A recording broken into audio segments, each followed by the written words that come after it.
अंजू का पाकिस्तान में ऐलान मोहब्बत, सीमा हैदर की भारत में चोरी छिपे इश्क की दास्तान, दोनों में फर्क क्या है? नमस्कार, मैं आपके साथ अंजना और आप देख रहे हैं नेशन न्यूज नेटवर्क। आइए नजर डालते हैं आज की खास खबर पर। भारत में पिछले एक महीने से एक प्रेम कहानी काफी चर्चा में रही है। पाकिस्तान से अपने प्यार के खातिर अवैध तरीके से भारत आई सीमा को किसी ने सच्चा आशिक कहा तो किसी ने जासूस।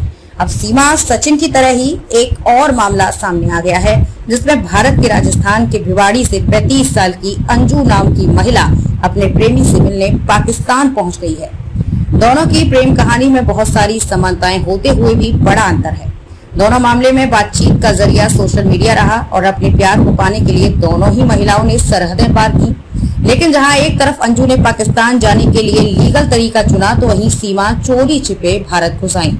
ऐसे में सवाल उठता है कि प्रेम तो दोनों ने ही किया था, लेकिन सीमा के प्यार जताने का तरीका अंजू से अलग क्यों है? इस खबर में जानते हैं कि दोनों की प्रेम कहानी में क्या अंतर है, कौन है अंजू और कैसे पहुंच गई पाकिस्तान। अंजू राजस्थान के भिवाड़ी की रहने वाली है और एक निजी कंपनी में नौकरी करती है। वो पहले से ही शादीशुदा है और अपने प्रेमी नसरुल्लाह से उम्र में भी बड़ी है। अंजू की उम्र 35 साल तो नसरुल्लाह की उम्र 29 साल है। वो फेसबुक के जरिए पाकिस्तान के खैबर पख्तूनख्वा के नसरुल्लाह से मिली थी। दोनों के बीच फेसबुक से ही बातचीत का सिलसिला शुरू हुआ और धीरे धीरे वो प्यार में बदल गया।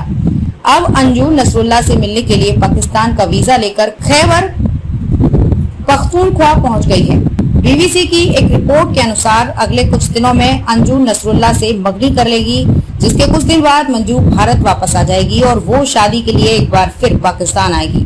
वर्तमान में अंजू नसरुल्लाह के घर दीरबाला में रह रही है।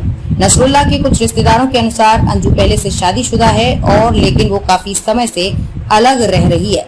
दोनों की प्रेम कहानी में ये है सबसे बड़ा फर्क। सीमा और अंजू की प्रेम कहानी में सबसे बड़ा फर्क ये है, जहां एक तरफ सीमा ने अपने प्यार को पाने के लिए आसान रास्ता चुना और अवैध तरीके से भारत में घुसी थी, और तो वहीं दूसरी तरफ अंजू कानूनी तरीके से वीजा लेकर अपने प्रेमी से मिलने गई थी। ऐसा भी नहीं है कि अंजू को पहली बार में ही पाकिस्तान का वीजा मिल गया, लेकिन कोई भी गलत फैसला लेने के बजाय अंजू और नसरुल्लाह लगातार कोशिश करते रहे।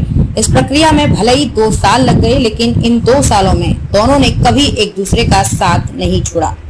आसान नहीं था पाकिस्तान का वीजा मिलना। बीबीसी को दिए इंटरव्यू में अपनी प्रेम कहानी और भारत से मिलने आई प्रेमिका के बारे में बताते हुए नसरुल्लाह कहते हैं, हम दोनों के बीच ये तय हुआ था कि अंजू पाकिस्तान आएगी और यहाँ मेरे परिवार से मिलेगी, जिसके कुछ दिन बाद हम मंगनी और उसके बाद शादी कर लेंगे। नसरुल्लाह कहते हैं, हालांकि अंजू के लिए पाकिस्तान का वीजा मिलना बहुत मुश्किल था, लेकिन हम एक दूसरे से प्यार करते थे, इसलिए हार नहीं मानी और लगातार कोशिश करते रहे। उन्होंने बताया कि जहां भारत में अंजू लगातार दिल्ली में पाकिस्तानी दूतावास के चक्कर लगाती रही और अफसरों को समझाती रही, वहीं दूसरी तरफ नसरुल्लाह भी पाकिस्तान की राजधानी इस्लामाबाद में विदेश मंत्रालय और दूसरे दफ्तरों के चक्कर काटते रहे। अंजू को वीजा देने के लिए अफसरों से गुजारिश करते रहे। आखिरकार एक दिन उनकी मेहनत रंग लाई और अंजू को वीजा मिल गया, लेकिन इस प्रक्रिया में पूरे 2 साल लग गए, जिसके बाद अंजू दीरबाला जाने में अपनी प्रेमी से मिल पाई। नसरुल्लाह ने बीबीसी को बताया कि अंजू और मैंने वीजा को हासिल करने के लिए हजारों रुपए खर्च किए हैं। अब एक बार वीजा लग गया है तो उम्मीद करता हूं कि आगे भी कोई समस्या नहीं होगी। कैसे शुरू हुई सीमा सचिन की प्रेम कहानी? ऑनलाइन गेम पबजी खेलने के दौरान पाकिस्तान की सीमा हैदर ग्रेटर नोएडा के रहने वाले सचिन के संपर्क में आई। साल 2019 से शुरू ये कथित प्रेम कहानी पूरे भारत में चर्चा का केंद्र बन गई है।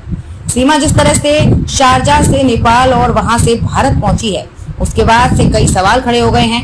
जमानत पर कुछ दिन पहले ही सीमा और सचिन बाहर आए हैं। मीडिया उनकी लगातार इंटरव्यू कर रहा है। सोशल मीडिया पर कई तरह की बातें हो रही हैं। खबरों में अब तक के लिए बस इतना ही। फिर होगी आपसे मुलाकात ऐसी एक खास खबर के साथ। तब तक के लिए नमस्कार और देखते रहिए नेशन न्यूज नेटवर्क।